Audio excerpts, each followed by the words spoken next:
لكوتايالم يا ربي خويا رحمان بكي يا ربي خويا إصلاحي حال بانكيت يا ربي خويا بو خاطري ناو جوانا كانت باراني رحمت من بباريني يا ربي خويا بو خاطري قوري وعظمتي خوت عاف من كيت وباراني رحمت من بباريني يا ربي خويا بو خاطري قوري خوت عاف من كلتاوانا كان من وباراني رحمت من ببارينا يا ربي خويا بو خاطري ناو جوانا كانت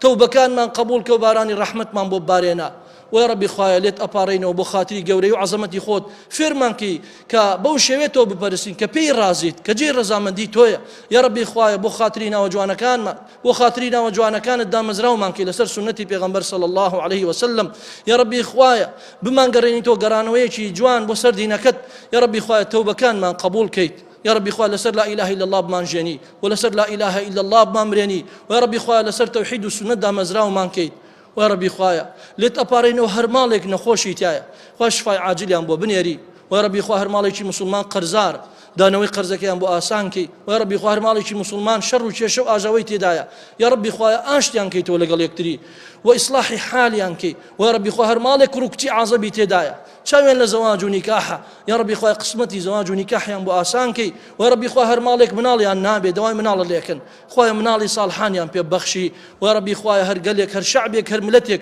بدس حاكم وزير كان يعني وانا علينا يا ربي خويا هدايتي وحاكم وزير انا بديت يا ربي خويا لسر تقوى وعلم وعدالة دا مزراوي انكي ويا ربي خويا هر مسلمانك لهر شوينك ملابي طالب علم بي بانخواز بي ياخذ واعظ بي هول بو سركواندني دينكي تودا يا ربي خويا سركوتوي كي لكاركي يا ربي خويا سر توحيد والسنه داي مزراوي كي ويا ربي خويا ليت ابارينو هر مسلمان لهر شو نيجي زوي اگر سجن يان برسيت يان شي هي يا ربي خويا اصلاحي حالي كي ومرازي حاصل كي لو تنقانو ناخوشيان رزقاري كي امين يا رب العالمين واقم الصلاه